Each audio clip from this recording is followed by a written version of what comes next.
ఏదైనా దొంగతనం జరిగితే మనం వెంటనే పోలీసులను ఆశ్రయిస్తాం. మరి పోలీసులే దొంగతనానికి గురైతే ఇలాంటి ఘటన ప్రస్తుతం తెలంగాణలో వెలుగు చూసింది.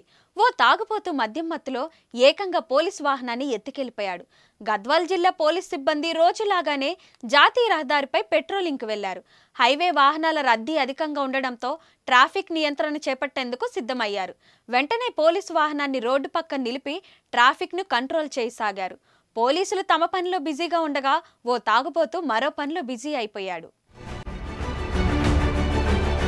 తాగిన మైకంలో చేశాడో కావాలని చేశాడో తెలియదు కానీ ఏకంగా పోలీస్ వాహనాన్నే ఎత్తుకెళ్లాడు.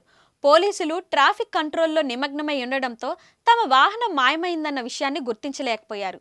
కొద్దిసేపటి తర్వాత వచ్చి చూస్తే వాహనం కనిపించలేదు.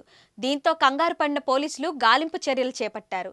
వాహనాన్ని గుర్తించినప్పటికీ దాన్ని తీసుకెళ్లలేని సంకట పరిస్థితి పోలీసులకు ఎదురైంది.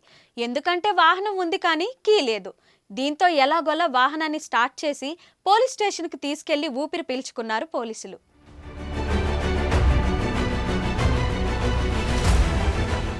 మరిన్ని వీడియోస్ కోసం ఛానల్ ని సబ్స్క్రైబ్ చేయండి. లేటెస్ట్ అప్డేట్స్ కోసం వాట్సాప్ ఛానల్ ని ఫాలో చేయండి. అండ్ లింక్ డిస్క్రిప్షన్ లో ఉంది.